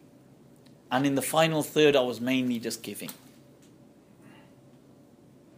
So this type of strategy, and he would take, like I said, he would take an interest in certain things. And one of the things he was interested in as well, and that was also food. They say, وَكَانَ لَهُ ذَوْقٌ فِي الطَّعَامِ. He became incredibly, or relatively speaking, wealthy. He was not initially. He speaks of a time with somebody in a dialogue where they mentioned to him where his daughter cried herself to sleep because of hunger. He saw very difficult times in his early life because he was more involved in learning knowledge, not working. As he begins to work, they say, ثُمَّ مَالَتْ عَلَيْهِ الدُّنْيَا. Then the dunya opened up to him. And you see that he became very wealthy, he took an interest in food. He would actually go out of his way sometimes to select what was very exquisite or fine cuisines of his age, if you like, but dishes for his day and age, and he was very much into meat. He would say that I need my daily portion of meat. And it was protein. It wasn't a protein shake. But it seriously was, because he would say that I would buy my 2 dirhams worth of meat every day. And he said, and when somebody asked him, he said, it helps me keep a strong posture. What was he talking about? Obviously, this is protein. And he said that this is what he would respond with. So now, he said, if I had to, I'll sell my stuff, but I'll get that meat. This is what he actually responded with in a response. So this is sometimes very antithetical to what people may be assuming about all of the Salaf. They may think like the Salaf were like all hermits. They all lived in caves and they all kind of walked around in like patched clothing, and they all like, oh, don't mention anything about the dunya to us. Don't mention this. That was, Imam Malik was totally antithetical to that. He was like the opposite of that. He would, and you'll see many of the Imams, like Sufyan al-Thawri was another one. Imam Abu Hanifa was incredibly wealthy. Once again, somebody that was known to have taken an interest in the fashion of his age. He was somebody that Imam Abu Hanifa came out with. He would wear the long sleeves. There were these long sleeves trend that had just emerged in his age, and he was one of the scholars that would wear it. And so this type of, Sufyan al-Thawri would say things like, he would say that, oh, as to the age before us, he says, like, meaning the Sahaba and them, they would look down on wealth and stuff like this. He says, وَأَمَّا الْيَوْمْ فَهُوَ تُرْسُ الْمُؤْمِنِ. He says, in our day and age, wealth is our shield. He says that if we don't have it, لَتَمَنْدَلَ بِنَا الْمُلُوكِ. He says, if we didn't have this, the kings would have taken us up like handkerchiefs and just thrown us away. Like, meaning we have our independence. We're not dependent on these people. And this is something which the ulama have to, or students of knowledge have to learn from these imams. We have way too many imams who have nowhere and no direction to go. They have to live off something like 80, 100 pound a week as an imam. A denigrated type of post it's become. They fear for that. If we speak up on some of the issues, I might lose my job. And so, not only are they way underpaid, but then they're also fearful and intimidated, and it's killed their level or their expertise. They can't now be fussed about trying to go in or take an interest in this stuff. They can't be like research, too busy. If you look at the hierarchy of needs, people have a hierarchy of needs. They need to be met. So when you see these imams were independent, it gave them something. So Imam Malik being independent like that is trade. Another thing, Imam Malik would openly take gifts from the Khulafa. Openly take gifts from them. And on some occasions, very expensive gifts and honorariums and money when they would give him. And he was asked about this, and he said that as to the Khulafa, فَلَا بَأْسَ. He says, I don't see any problem with it. He said, مَنْ دُونَهُمْ is a problem. He said, below them, like governors or other statesmen, he said, I don't accept from. But he would accept from them in the thousands of dinars of his day and age. He would take it, like when they would give it. And he was very open. Unlike in this position, he was different to Imam Abu Hanifa, who also was very wealthy, but he would refuse to take anything from the governors at the time, or the actual statesmen and the actual khulafa. Imam Malik would openly take. And he did not see that as a wrong thing. And he didn't see this as like, oh, I'm just saying. But he has his explanations anyway. But just coming back, I'm just trying to make you understand who this person was. He is the only imam who everybody agrees is a faqih and a muhaddith. That he is somebody who is an absolute scholar. At the same time, he is also an imam and a hafidh of hadith. None of the other imams have ever held that position. So Imam Abu Hanifa, as respected and as amazing as he is, was critiqued on his knowledge of hadith. Imam Shafi'i was critiqued on his knowledge of hadith. Ahmad ibn Hanbal was critiqued on his understanding of fiqh, or his breadth of fiqh. Or as being not as in not knowing fiqh, obviously he knew fiqh, but being as in being an imam of a madhab. From the fiqhi side, he was critiqued. But Imam Malik is one of those people who unanimously everybody accepted.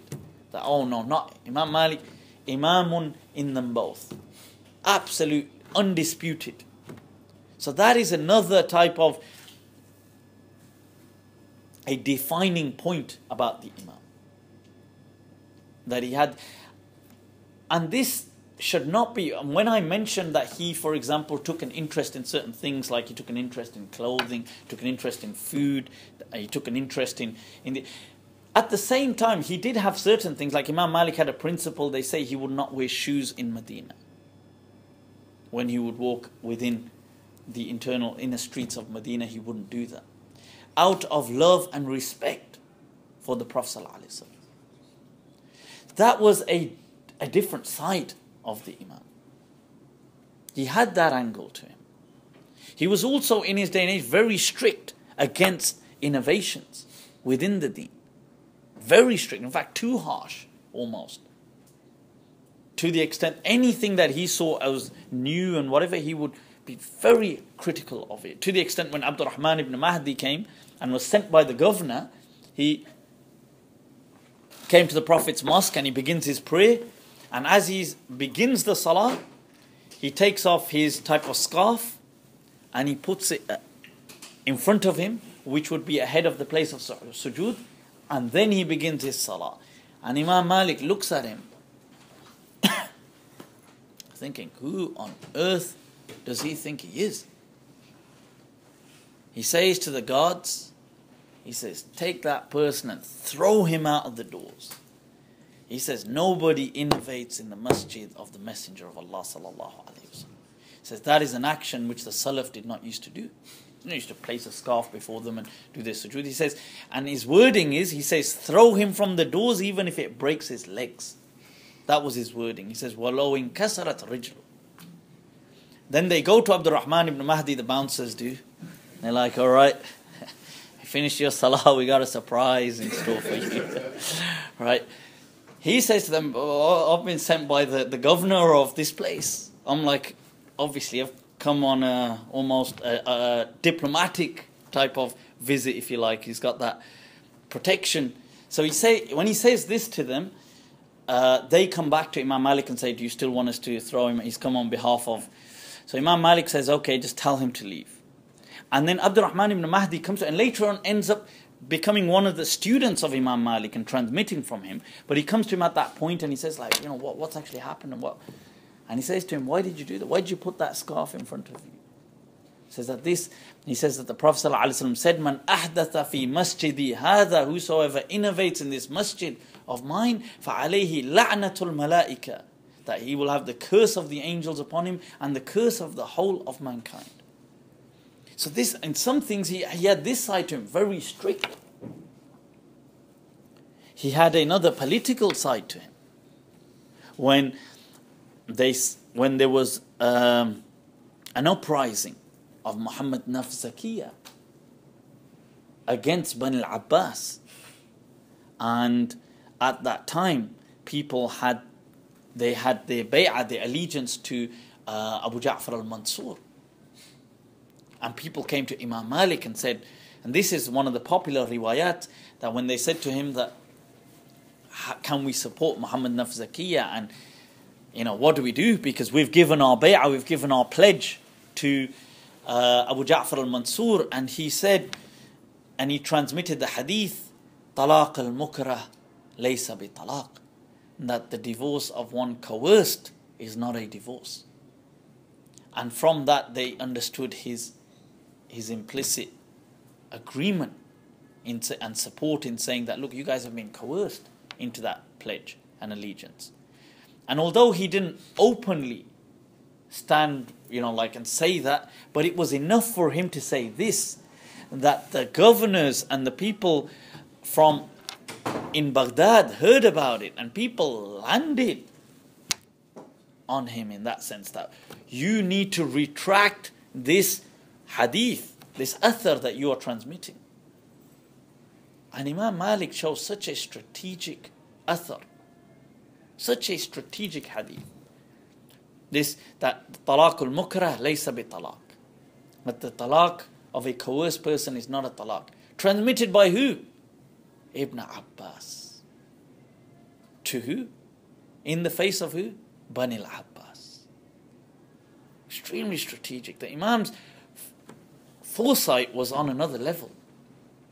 Many people wouldn't even understand that perspective. You see, it's not just to see what other people can't see, but it's to see what other people can't even conceive. They can't even imagine. That's genius. So Imam Malik, he chose a hadith as well, which he knew Bani al-Abbas would want him to stop transmitting, but they're going to struggle because this is the hadith of Ibn Abbas. So this is part of, and this led to, in the popular transmission, where he was sanctioned and punished and beaten in turn for not withdrawing this statement, and part of that they kind of lashed him, and this led to several medical issues. And even then, you have to see the style of the Imam, because he refused to retract his statement. So they took him out in Medina, and people gathered. And Imam Malik said, Man arafani faqad arafani. Who knows me, then he knows me. And who doesn't, then I am Malik ibn Anas. Alright. He said, who doesn't know me, then I am Malik. Let this be known. And they did punish the Imam, which they later on expressed deep regretful having done so. But they did at the time. It was it was a threat which they felt if they didn't now carry through would just be an empty threat. So they did it. But Imam Malik, and he did not instruct the people to kind of he didn't say, okay guys, he didn't actually instruct an uprising against this punishment against him. He took that and he said to people, look, no. Because when we say he had a following, he had a following. We're talking about the kind of person who I've already mentioned in Hajj, that they would say, La yuftin nas ahad. Nobody gives a fatwa on Malik bil Madina, whilst Malik is in Medina. They say when in Salatul Istisqa, he led the rain, during the time of Hajj. During the time of Hajj. So we're talking about thousands and thousands of people there. There was a prayer for Istisqa. Imam Malik was not actually leading the prayer. He was just in the prayer. And at one point he gets up because he's sitting on the floor, he gets up because his thing is stuck beneath him. He has this kind of like a scarf thing is stuck beneath him like a shawl. He gets up and everybody gets up. It's like one of those movie scenes where something has happened. And they think it's a part of the prayer. They think it's a part of, because they see him as such a figure that whatever he's doing must be something ritual. Imam Malik's like, just chill out, guys, don't worry, I'm just take a break. So this is the type of person he was. Now, so he has all these sides to him, these dimensions, this teaching people, this role of not just teaching but being innovative in his teaching styles, and using psychology for his day and age, in pushing this thing of maslahah. That maslahah, this welfare, which was at the foundation of the School of Madina. This is Imam Malik. This person. He continues to teach. He lives a long and blessed life, which he almost lives 90 years. He passes away in 179 Hijri. And throughout his life teaching, conveying the message, he authors himself the Muwatta, a book of hadith. Now, he was very firm in understanding that the School of Madina was the most, we accept all interpretations because they're based on ijtihad, and they're based on a pure niyyah. The objective is the same. Everybody is trying to look from their lens outside. They just want to have an understanding of what's going on outside. Everybody's got a lens. We respect that. Imam Malik respected that. We don't call things necessarily false or so on, or this is wrong in that sense. Not collectively. However, he believed this to be the most pure and pristine transmission of the deen. And he was very passionate about that. He wrote a letter to Layth ibn Sa'd, who was a major mujtahid in Egypt at the time. And Imam Malik begins by, after extending salam and saying, I write to you and may Allah preserve you and protect you. And he says, it reaches me that you are giving fatwa contrary to that upon which the people of Medina are. That you are giving rulings which clash with the teachings and the guidance of the School of Madina. And Imam Malik says to Layth ibn Sa'd, he says, I'd like to remind you that it was here in Medina that the Prophet ﷺ lived and passed away. He says that it was here in Medina that the Quran was revealed. He says, and it was here in Medina that the angel Jibreel descended. And it's here in Medina that over 10,000 Sahaba remain buried. He says, so correct yourself. That style. He was very passionate about what he believed. But at the same time, he wasn't about imposing this. You see, because that's not, that type of control freak mentality is not from the deen. When Abu Ja'far al-Mansur said to him, look, listen, I've had it with all this ikhtilaf and so on, and what the hell, I can't seem to grasp this. I'm gonna impose your understanding. Like basically everybody will follow the Muwatta, everybody will follow whatever you say. He said, no, that's not how it works. It doesn't work like that. If you win the hearts and minds. You do not coerce people into anything. That the Sahaba disagreed, there were different interpretations. I'm not necessarily going to say that I agree with your interpretation, but I can't coerce you out of it. You must either see this and choose of your own volition this path, this transmission from Medina, or fine, carry on with your transmission. It still goes back to the Prophet ﷺ. But we do not force, we do not have this type of censorship of ideas. It is very alien to Islam. La ikraha fi ddin. There is no coercion in any of the matters of the deen. Okay, so this is very important in understanding the Imam. Because don't think, it would be naive to think that these nuances don't play out in the Imam's representation of Islamic law. They do. In him transmitting to us, all of these things will play a role. So, Imam Malik, so all of these things he's done, he does leave a book, which is the Muwatta. The book is really a combination of hadith and fiqh. It is the oldest book in hadith we have today, and it is the first sahih that we have today. Right, so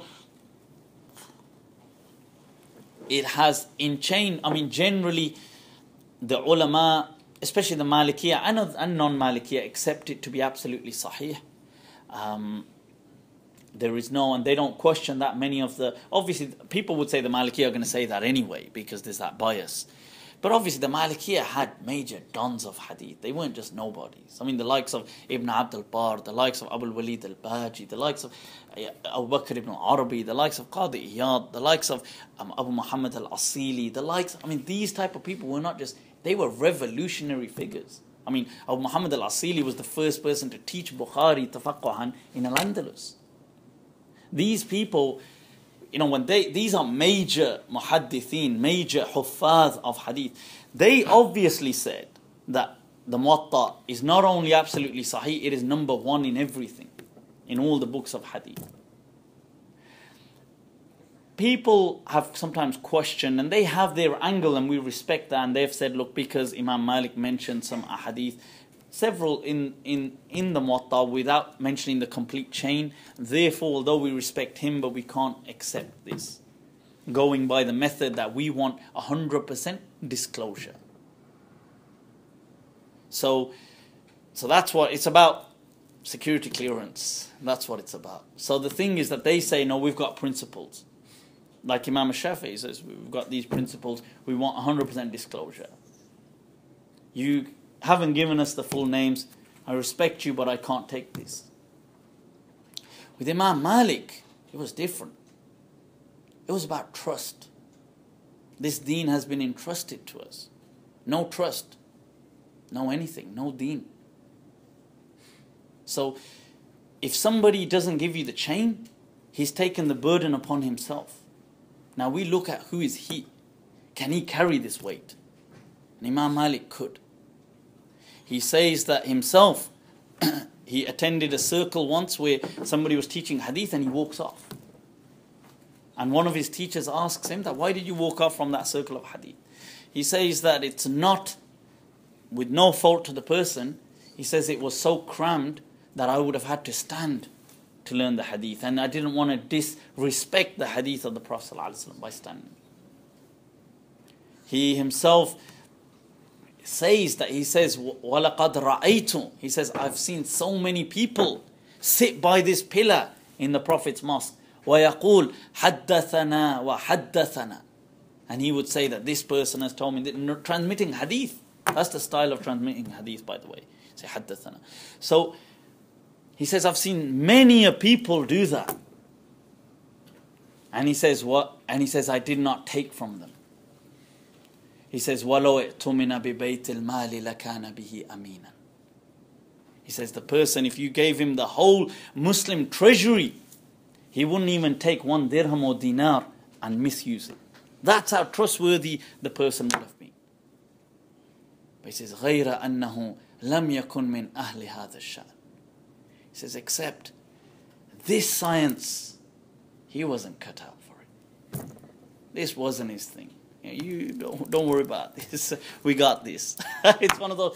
Imam Malik, he said that this person was a great person. Many people I saw, they were great people, but they weren't cut out for this. And Imam Malik would not transmit except from people who were also fuqaha of hadith. They say to him once that Ibn Ajlan is transmitting this hadith. And he tells them off. He says, don't transmit. They say, but Ibn Ajlan is transmitting it. He says, وَهَلْ هُوَ فَقِيهٌ? Is he a scholar as well?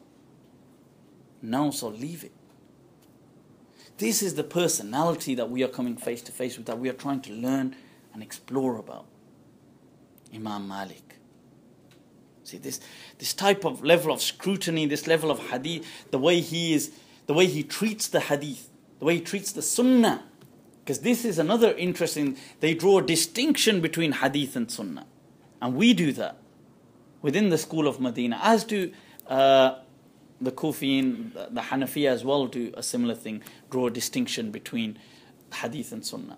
Imam Malik in the Muwatta, many ahadith he will bring and he will say things like, oh, and this is what the people of the scholars of Madina, this is what the people of Madina have agreed upon. And there's somewhere he will say, transmits the hadith and he'll say, وَلَيْسَ عَلَيْهِ الْعَمَلُ بِبَلَدِنَا. Oh, by the way, we don't act according to that hadith in our city. It's like, what the hell? So some of the muhaddithin are like, what the hell? Who do you think you are? How can you transmit the hadith and say we don't act according to it? It says, وَلَيْسَ عَلَيْهِ الْعَمَلُ وَلَا يُعْمَلْ بِهِ بِبَلَدِنَا. He'll mention these things. وَلَيْسَ بِمَعْمُولٍ عِنْدَنَا. This is not acted or acted upon in our city. The sunnah is the teaching of the Prophet ﷺ, which is transmitted. The fact that it's transmitted as a written document is not necessary. And that just makes it a hadith.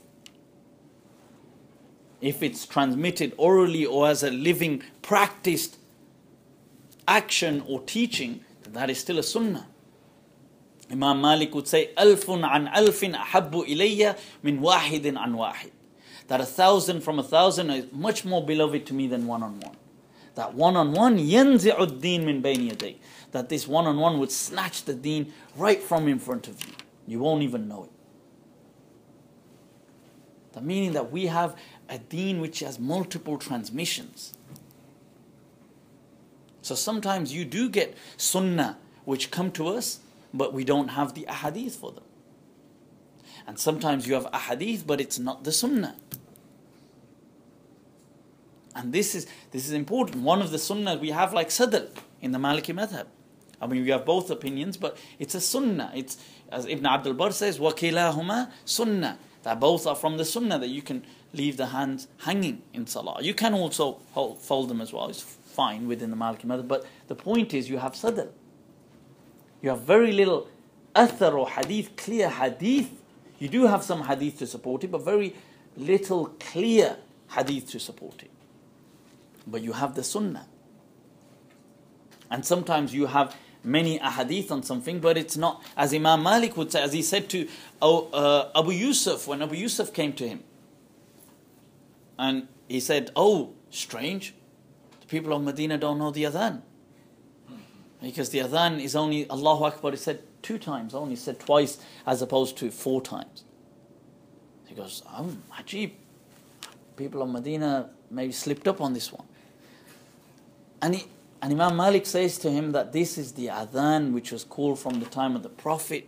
The children have transmitted it from their fathers, from their forefathers, from the Prophet ﷺ, with continuity till our very day. And then he says to him, he says, وَأَمَّا أَذَانُ يَوْمٍ وَلَيْلَةٍ فَلَا أَدْرِي. He says, maybe that the Prophet ﷺ in a journey somewhere, one day or one night somewhere, differed in doing a different adhan, and you guys have taken that. But the point is, so we're not saying your adhan is wrong, but we're saying, he said that this was the sunnah. This was the general ma'mul bihi, that which was acted upon. So all of this is what Imam Malik is kind of really putting out there. And there's some things which almost become symbolic of this madhab, this school of law. One is the amal of Ahl al-Madina, the practice of the people of Medina. The Maliki madhab is almost, I mean, that is the key thing that comes to your mind when you think of the Maliki madhab. That means the thousands that were transmitting from thousands certain practices, which reaches Imam Malik. Now, we don't have those chains of the thousands of people, but we know Imam Malik had them because he says, oh, this is the practice of the people of Medina. This is something, and this isn't, by the way, Amal Ahl Medina isn't in everything the Malikis have. That it's in a small amount of things. But generally the school is the school of Medina. So there's a difference between the school being the school of Medina and the Amal of Ahl Medina. Another thing, as a small footnote almost, without going into too much, the Amal of Ahl Medina is mistaken and misunderstood by many people to be the ijma' of Ahl Medina, the consensus. And although some Malikiya have used that word at times, the ijma' of Ahl Medina, what they do not mean by it is the ijma' as in the technical ijma' of Medina. So some non-Malikis have sometimes, what they've done is, this misunderstanding has led them to a straw man argument. They've built up a straw man and then done all these karate chops on it and destroyed it and said, we've taken this, dissected this principle of the Maliki school. They haven't, they've just misunderstood it and set up something which didn't truly reflect what the School of Madina was saying. This is not ijma'. Ijma' is consensus. Ijma' must have every person, that is a key person, involved of the entire ummah to explicitly express, not silently to explicitly express their concern or opinion on a matter, and there is agreement. That is a consensus, which obviously, has it ever happened, is another question that Imam Shafi'i asks as well. But the point is, that is ijma'. Ijma' of some of the ummah is never an ijma', because that doesn't even make sense. If I say everybody in this room agrees upon something, so what? That's in this room. It doesn't mean the whole ummah now has to accept what we've agreed upon. So just because the people of Medina did agree upon something doesn't mean that the ummah has to accept it. So ijma', this is the wrong category. So people, when you categorize, if people categorize Amr Ahl Medina under ijma', that's misleading. Okay? Its place belongs under what category? Under sunnah. Under mutawatir sunnah. Under a sunnah that has been transmitted en masse, through multiple chains. That is the correct category. That's the filing cabinet for it, where you want to put it. Okay. Anything else is problematic. So, Amr Ahl Medina comes to mind straight away. The fact that this madhab is one which is enriched with sunnah. It's a madhab of hadith. In fact, Imam Malik's madhab, as I said, madhab of Ahl Hijaz was known as Ahlul Hadith. If you remember, we said that how the school differed in Iraq and how it differed in Hijaz, and how the resource of hadith was building up, and this wasn't as much because of some perspectives. If you remember that. So they were very proud of this. Imam Malik was very proud of this connection to hadith. He was a muhaddith after all. In fact, he would say that, the people of Iraq, because Iraq was a bit metropolitan at a point. And it doesn't mean Medina wasn't metropolitan. Medina was not Bedouin-like, by the way. You know, sometimes I've seen some transmissions that say, and I know 1-2 Malikiya maybe slipped up in towing that line.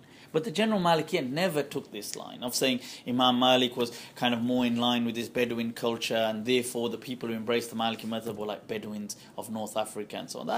I find that personally as an insult to the madhab. Right? Medina was as metropolitan as were the Maliki flourishing states like Al-Andalus or Iraq when they were in Iraq, as was Egypt when they were ruling Egypt, as was Qayrawan, as were these places. So this is, as was Marrakesh when it was set up, as were all of these places. So this is just a fallacy. But anyway, coming back to the point that Imam Malik would say that because Iraq was known for its, it's like all these people, crossroads, and you had all this trade going on, and there was a lot more trade and a lot more mixture of people, and so it had this type of culture, this vibe to it, very super cosmopolitan for its day and age. So Imam Malik said once, he said, كانت تجيش علينا بالدنانير, that they used to act all, we're wealthy. They used to kind of show off with their wealth to us. That, oh, we live, somebody might say, oh, I live in this place, and, oh, it's quite well off, and all this. And so they had a bit of that attitude to them, that we live in this part of, the Middle East, and it's so well off, and and you guys are still. And he says, وَالْآنْ أَصْبَحُ, he says, أَصْبَحَتْ تَجِيشُ عَلَيْنَا بِالْأَحَادِيثِ. And now they're trying to show off about ahadith. He says, know your game, people. You are out of your depth. That he says in one transmission, he says, Al-Hadith yakhruju min indina shibran. He says, a hadith leaves us, the people of Medina, and it comes back to us via Iraq. Like, they will transmit it from somebody from Medina, and then somebody will transmit it from them, and then it'll come back to us. He says, يَخْرُجُ مِنْ عِنْدِنَا شِبْرًا وَيَعُودُ إِلَيْنَا ذِرَاعًا. When it comes back, it's an arm's length. He says, people, know your place. He says, we respect you and everything, but come on, hadith. That's the famous thing, isn't it? That's the Allah. Abu Yusuf, when he accepted the role of being the chief qadi, he would go on Hajj, accompany Harun al-Rashid every year on the Hajj, or every other year when he would go on the Hajj.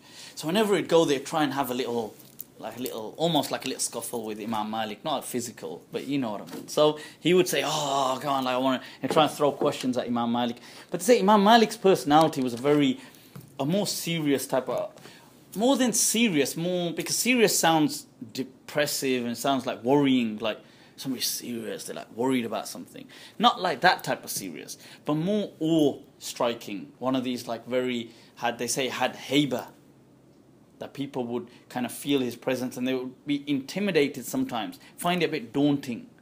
It was too, it was a very strong personality, and he wasn't somebody that was very jovial and cracking jokes like that. Imam Abu Hanifa, on the other hand, was. And I would say from that angle, he was definitely from the four Imams, had a very, you'd say, probably a more fun personality that was very, susceptible to things like jokes and humor and cracking jokes and stuff like that. And although what is a question, and I don't want anybody to kind of shoot me after I say this, but what's interesting is his madhab almost becomes the antithesis of that.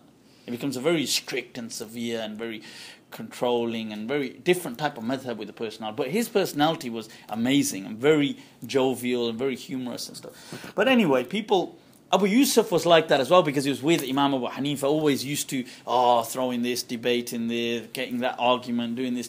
So he comes to Imam Malik, and Imam Malik doesn't really play that game. So he says to him that, okay, what do you say about this? What do you say about this? Imam Malik just looks at him, does that. I suppose you've watched House of Cards, that look. Gives him that look and just walks on. But the thing is that, so he wants to debate him, but he won't listen. So he tells Harun al-Rashid, get him to debate me, get him to answer me. So first, when he said debate, Imam Malik actually said, what is this? He said, is ilm something where you get, almost the way, you get two animals and make them fight each other? Is that ilm?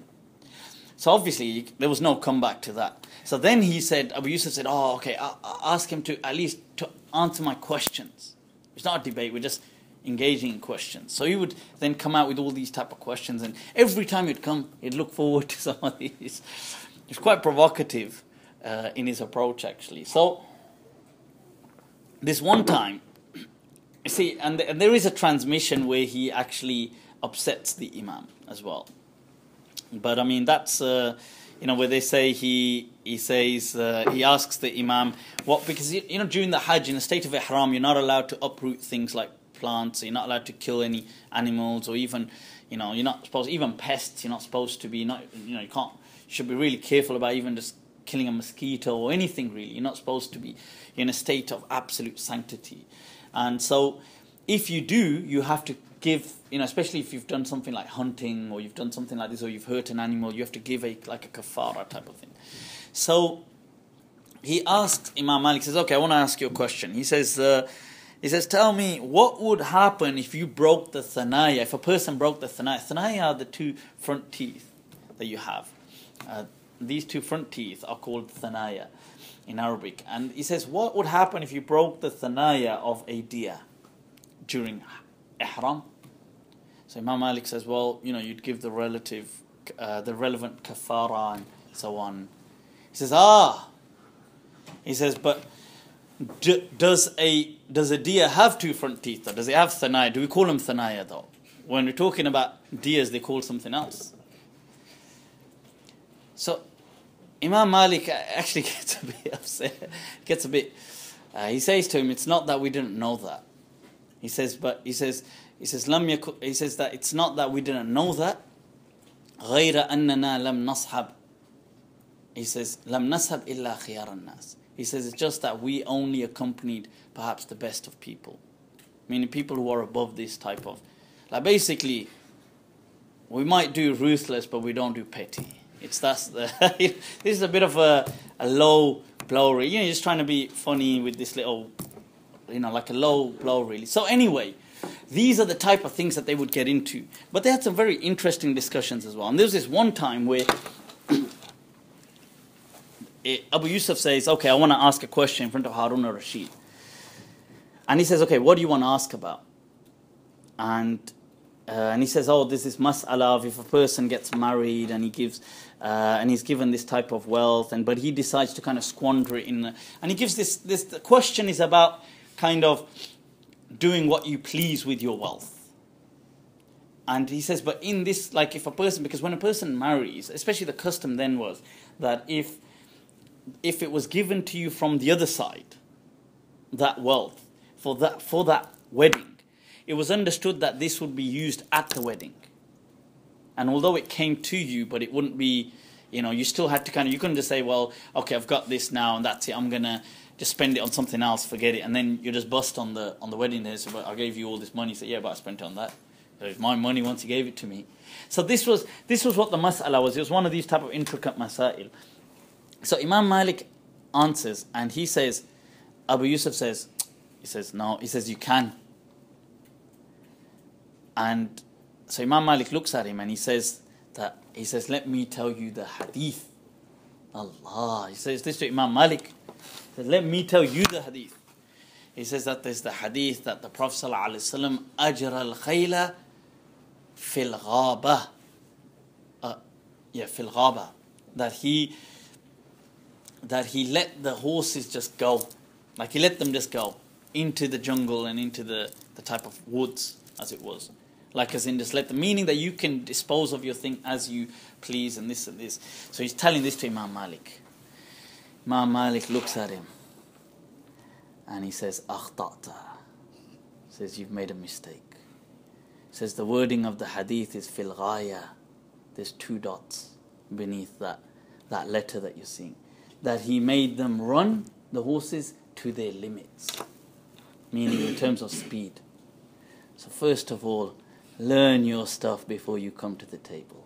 It's the big boys sit here. It's not one of these. So there were some very interesting engagements that they had, like some dialogues and stuff like that. But this was the personality of this Imam. Imam Malik in his time had diverse students. And one thing about Imam Malik is there are multiple transmissions from him. And in fact, this has appeared as sometimes a confusing matter.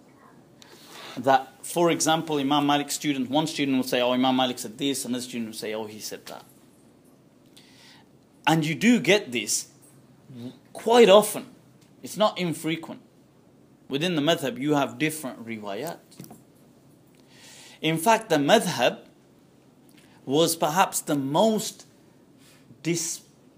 widely spread madhab in that, I think historically. Allahu alam, that may be questioned, but especially in terms of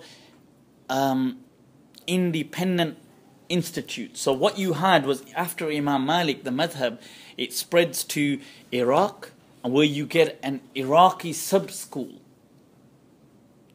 It remains within Hijaz. It goes to Misr, Egypt, where you have this sub-school. It goes to Northwest Africa, which begins with obviously Tunis and then goes into what would be modern-day Morocco. And then you had Al-Andalus, and they had their sub-school. And for a shorter while, you had Sicily, which had its also, at least in fact, Sicily was actually liberated by the student of Imam Malik, Asad ibn al-Furat, who was buried there as well. Right, so, and that remains for a few centuries, although not as much as the others. So each one of these sub-schools, as I like to call them, and sometimes they're referred to as madrasa, dakhiliya, an internal school. So you have the madhab and you have a madrasa within it. Now, they differ in their approach sometimes. So you will see things like they sometimes take different riwayat going back to the Imam. So the Malikis of Iraq, who were a minority, are generally surrounded by the Hanafis and sometimes Shafi'is. They would go back to Imam Malik in taking the interpretation through Ibn Abd al-Hakam, one of the students of Imam Malik. Whereas the other, let's say the Andalusiyin, would quite often go through Ibn al-Qasim. Other people in Northwest Africa would go through Ibn al-Qasim. Actually, Andalus would mix it up a bit. The thing is that they would have different riwayat going back to the Imam. There is some confusion sometimes that why did Imam Malik have these different narrations? Why is this person saying you do this and this person saying you do that? To be honest with you, I mean, I struggled and battled with this for years when I was studying, in trying to understand why this would have happened. I think one of the common things that people would just say is like, oh, it's like with hadith. Why do you have different hadith? I was never convinced with that argument, because to me that was a weak response, because with hadith it was different. The same Sahaba were not always with the Prophet ﷺ.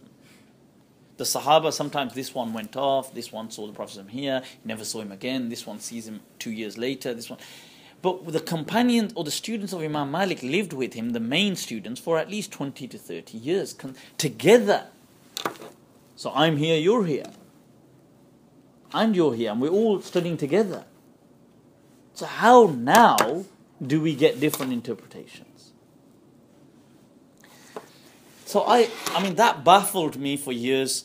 I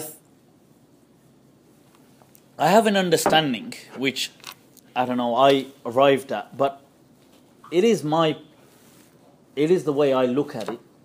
I can't say it is the definitive answer. But I believe that part of the reason, there was the angle that, for example, Imam Malik was responding at times to people in accordance to their needs. That's common sense. So if a particular a particular student had a particular need, he may be responding to him in that need.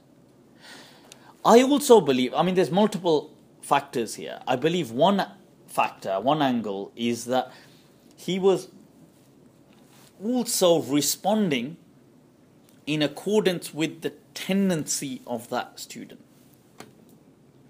So some students had a particular tendency. And because Imam Malik saw that the scholars before him in Medina all had these diverse tendencies, so it was all from the tradition of Medina. So for example, to be very hadithi, like Abu Hurairah radiallahu anhu, who was in Medina, was very hadithi. In fact, when Ibn Abbas radiallahu anhu questions him on the meaning of the hadith, he gets annoyed. He says, when he tells him that, you're not allowed to, you must do wudu from anything, the hadith says, mimma masatun nar, you must do wudu from anything which fire has touched. And what the hadith meant was if you've eaten anything cooked, you had to do wudu in the early days of Islam. But the point is, in the hadith says, mimma masatun nar.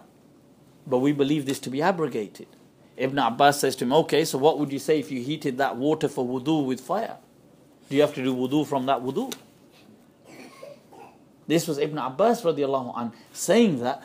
Abu Hurairah gets very, very angry. He says, أَقُولُ لَكَ قَالَ رَسُولُ اللَّهِ, and you say this. A tendency not too strange to us actually in this day and age. But the point is that we have a precedent as well. The deen is also about trying to understand. It's not about belittling. It's about trying to get around understanding things. So Imam Malik believed there was a precedent for all of this. So there were some students like Ibn Wahab, very hadithi. So Imam Malik at times may have given him that understanding.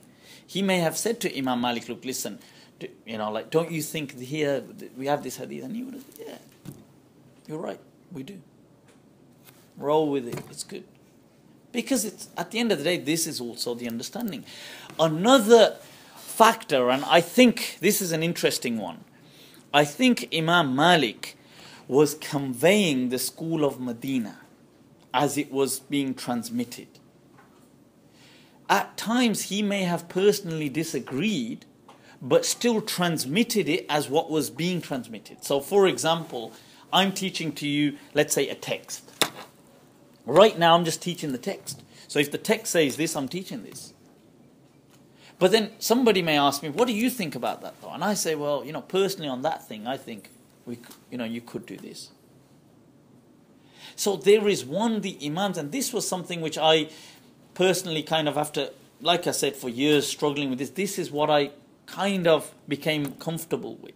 That I think this may have played a key role in the multiple transmissions. That there was the transmissions the Imam was giving from Medina, as in he was just conveying as a school, as in what was being passed down, and there were at times his own understanding which may have, with some he may have just disagreed and kind of therefore told some students, personally I think, it's not so much of a big deal if you do it like this. That is one way of reconciling. Another thing is the Maliki madhab is really big on maslaha, on welfare.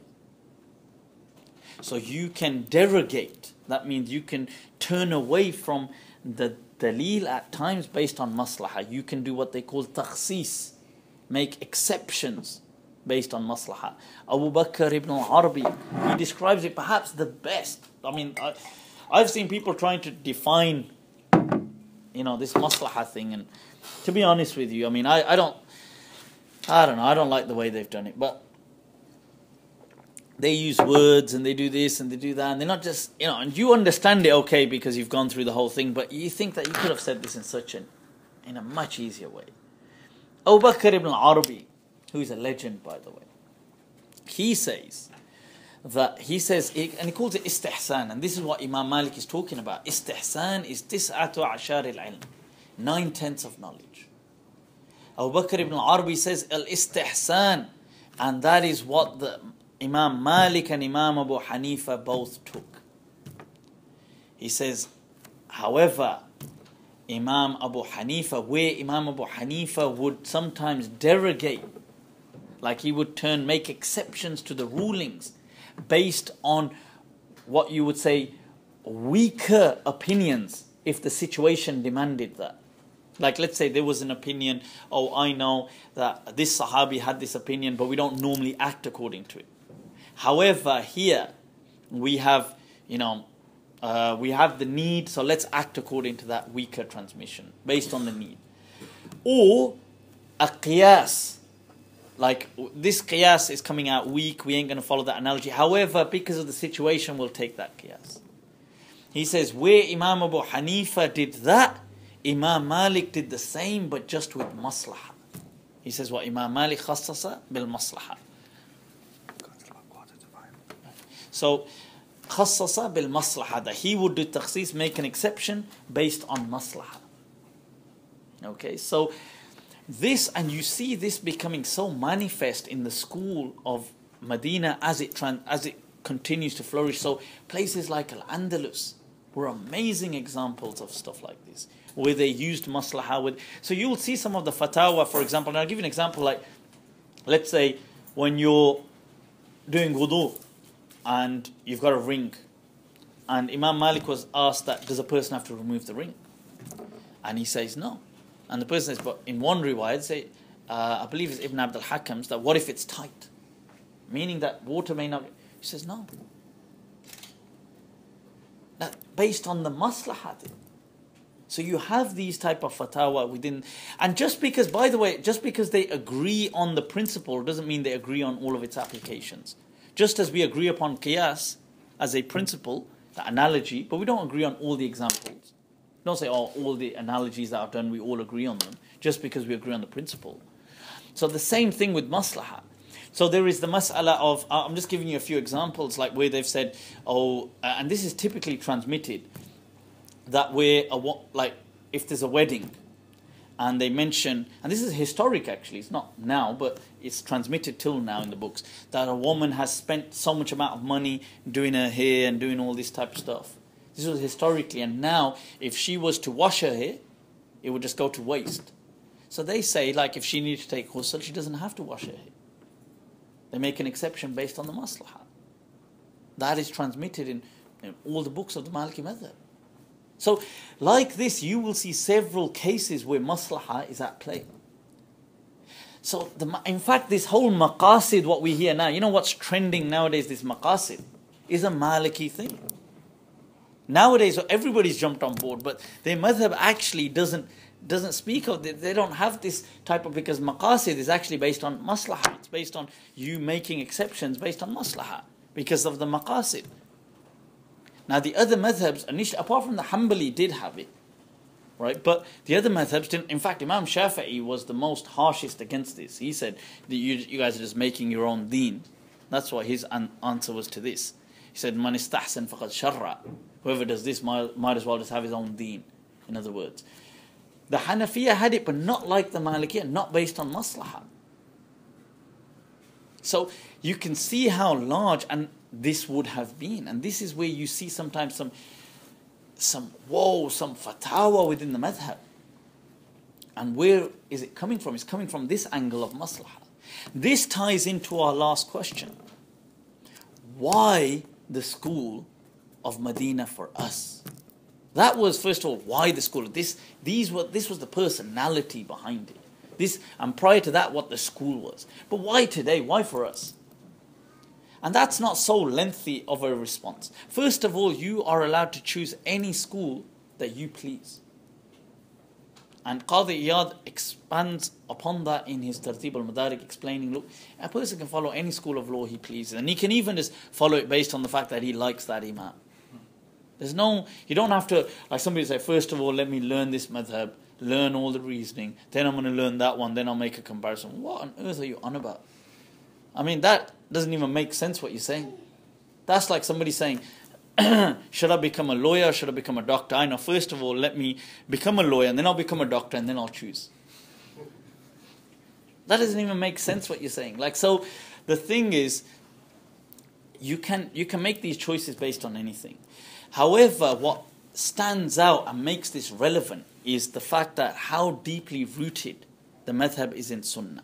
How the madhab is the School of Madina with that transmission. How the madhab has been so key, so big on maslahah, on welfare. The madhab has also been one of the most emphatic madhabs on urf, on custom and convention. On that urf, al-ada is muhakkama, that it plays a role. And the other, the other madhabs accept that as well. But one of the most emphatic madhabs on that has been the Malikiyya. So when you see all of this, and then the diversity, it has been, in fact, in my understanding, the only school of law that has had so many sub-schools which have totally not tolerated, welcomed each other and the diversity. So, for example, you will have multiple opinions in the madhab, and the madhab is cool on people, although it does, for obviously historically for strategic purposes, it would teach a particular way, but it would honor all the dissents. It wasn't about shunning them. If a person chose that, they chose it. It wasn't a control freak madhab at all. So, because people sometimes need liberty, they need that type of freedom. They don't want to be, and they don't want to feel like incarcerated or feel like they. And that's what this madhab did. And one of the greatest things as well for us, it has had European precedent for almost 7 centuries. And I know the Hanafi madhab as well in Eastern Europe. However, the people of Al-Andalus, it was much more integrated within the indigenous context. So it was very harmonious with its type of settings, with the non-Muslims that were with them, with this whole thing. And Al-Andalus is an awesome, it's just such a resource for us, whether it's its history or its lessons or its fiqh. So all of these things, I would say, make it very key for us today. it helps us tackle issues like issues of identity. It helps us tackle things like issues of perspective and rights. Whether, we're in a day and age where people are, they're attacking Islam. Islam doesn't recognize human rights. Islam doesn't recognize, rights for women, rights for the elderly, rights for this, rights for that. We find that this madhab is much more malleable. It's much more agile and flexible in catering. Other madhabs, they're not like disempowered either, but they're more rigid on certain things. So this is why I feel for us today, so when people ask me sometimes, and people have said, look, why are you overdoing it with this whole, School of Madina thing, right? Like somebody said to me once, if you call people to Islam as opposed to calling them to this, so many more people would be Muslim today because you've managed to take this madhab to so many people. You've taken the deen. You see, the thing is, this is that outlook on the deen. This is the deen actually presentable to people as it should be presented. Remember, because nobody has a monopoly over the deen. The deen, when it came to places like India and Pakistan, it didn't come as that Arabian type of thing, that people of India, Pakistan had an indigenous type of culture. People in Pakistan wear shalwar, they don't wear thobes. They don't walk around in thobes. They don't walk around with that Saudi type of thing on, or this type. I'm not saying there's a problem with that, but they don't do that. They had their indigenous type of thing. They've kept their culture. Till today, they're very strong on it. Wherever this went, if you look at the masjids in China that were built hundreds of years, they look like pagodas. If you look at the Andalusi masjids that were built, they resemble almost the churches. People were very... there's paintings of the old Andalusi kings. See how some of them used to dress? You'd be shocked, actually. You think it was like resembling like a Christian monk of that era. Because that was the way that they saw, their type of style to be for royalty or whatever. If you look at them in the Mughals of India, they dressed like the Persians and had that whole, obviously spoke Persian, they believed to be of that descent. So the thing is, Islam has this about it. So if somebody is presenting a very harsh view of Islam to people, or a particular view, and because of that people are leaving Islam, then you are doing Islam a service by presenting this perspective, which is not only a more pure and pristine perspective as fair enough as maybe I or we believe, but because it also is palatable to the people. The Prophet ﷺ said, حَدِّثُ النَّاسِ قَدْرَ عُقُولِهِمْ. Talk to people in accordance with their intellect. أَتُحِبُّ أَن يُكَذَّبَ اللَّهُ وَرَسُولُهُ. Do you want Allah and His Messenger to be denied? People today say, you know what, I can't be... Look, they see this as a light switch effect, either on or off. Can I look like that Maulvi over there? I can't look like that. So clearly I can't be practicing. It's an on-off effect. We are in a day and age where image is everything. Image is everything in our day and age. Just as language was everything in the time of the Prophet ﷺ and his surroundings. Image is everything. We have a pathetic image. And we're all part of it. But I'm not saying this as a criticism, but as a critique. As in something to reflect upon. People, when they look at something, they look at its image. And let's face it, people don't want just certain people as their leaders. They feel embarrassed. Thereby, they distance themselves from the message. All of a sudden, somebody wants to hear something on Islam. We get a bud uncle gets on the, people are like, what the hell is this? Does he represent you? Damn. It doesn't represent me. So do you see this point? Somebody comes and they're so, so out of shape, and they're so like this, and they're so bloody, just out of it, and they know whether it's going to be just little basic etiquettes of presentability. Well, the smallest of things, breath could stink to the God knows what. These type of things have a huge impact. Why did the Prophet ﷺ emphasize so many things about etiquettes? It was for a reason. The miswak with every salah, the this, the that. I'm just saying, the perfume, why the Prophet ﷺ emphasized this. There was a reason that these things have a role, they have an impact. Where you talk to people, impact people. Sometimes we have an array of opinions to go with. We have this opinion in Islam, this opinion, this opinion. And we have this within sometimes the Maliki madhab. So the point is, sometimes some opinions will be more compatible with your context. This isn't a disloyalty to Islam. That is embracing Islam. Well, some people, no, I'm going to be stubborn. I'm going to take that opinion. I don't care. You don't want it, don't take the deen then. It's like, whoa, that isn't your call to make. You don't own the deen. You can't say to people, oh, you better take this or you don't take the deen then. You, if you know it, are just entrusted to transmit it. Now, if you cannot see in your wisdom to transmit something which is more palatable, and you see this from the sunnah that the Prophet ﷺ would do, he would engage with people on their level, like kind of give them things which would kind of suit them sometimes.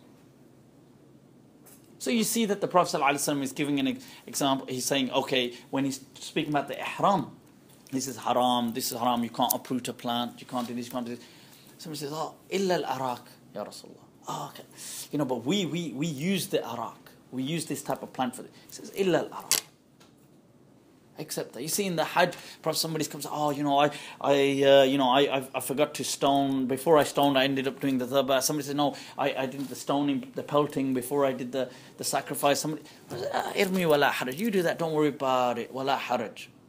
Don't worry about it. Don't. This is what the hadith says. Like, in other words, la haraj is like, don't worry about it. So the point is, all of this, why is the Prophet ﷺ doing that? Here comes this woman to complain to the Prophet ﷺ about her husband. Right. Mainly just guys here today, so I've got some women here, otherwise we wouldn't be able to get away with this one. But she comes to complain, and she says, oh, he does this, and you know what? And it's interesting, even back then, see, because even when people want to pull one over the other person, they get all religious, isn't it? You know what it is? It doesn't even do his salah. Like this. When does that, I'm not trying to be, obviously it's very important as a Muslim, but when does it really bother people? The way people they make the deen what they're going to gain leverage with. Say, oh, what it is, this person's not very Islamic. That didn't bother you before. The point is that, look, so all of a sudden this new type of, frustration. So anyway, this woman comes and she says, oh, he doesn't do this, doesn't let me fast, doesn't let me do, oh, and he doesn't even wake up for subah. Tells the Prophet, this is Safwan ibn Mistah, this is a Sahabi. She says, the Prophet ﷺ summons him, calls him. She says, you say this, and he says, yeah, it's because of this. And he answers, there's 3 complaints. She says, you don't wake up for subah. And look, he says to the Prophet ﷺ, he says, Ya Rasulullah, he says, Inna qawmun la nastayqidhu illa ba'da tulu'i shams. He says, we are a people, we don't get up till after sunrise. Prophet ﷺ looks at him and he says, فَإِذَا اسْتَيْقَظْتَ فَصَلِّ. So when you wake up, then pray. He could have said, الفرق الذي بيننا والعهد الذي بيننا وبينهم الصلاة من تركها فقد كفر. That which is between us and them is salah. Whoever leaves has committed kufr. He could have said to him that, oh, when you sleep and the shaitan urinates in your ear and this and this. He could have said that. He could have said, but he responds with saying, look, when you wake up, pray. That is prophetic wisdom. That is the true sunnah. In being able to understand your situation. Because do not ever let the message be compromised over what is like a string of the fabric. And I don't mean in any way to undermine, in case anybody takes this out of context, undermine salah. What I'm trying to say is that you can't sometimes get a mas'ala. Somebody, and I've had this on a few occasions where people have said, look, I can never accept this mas'ala in fiqh. I can't accept. I had some people say, I had once, I can't accept this. I'm really questioning Islam now. I don't know. I can't really be a Muslim like this. So, okay, you don't accept the figure, don't accept it then. I'm like, so let me get this right. You're saying now because this masala don't make sense that the world doesn't have a creator. You got to remember, masail are based on the interpretation of men. Like you and me. Great men, but still men. It's not sometimes, we're not talking about constitutional things like Allah is one and stuff like that. We're talking about masail. Somebody says, oh, why is this like this? Oh, and you get a lot of masail around nikah or talaq or stuff like this or salat. Especially on mu'amalat. And people are, they tell them, look, you teach it, but where people struggle, you have to recognize nobody's perfect. We all have our problems anyway. And this is one of the great things, really, about, in my understanding, what the School of Madina reflects, this spirit of the Sunnah. With that, people, inshallah, I'll conclude. I think we can take some questions if we have any, and I know we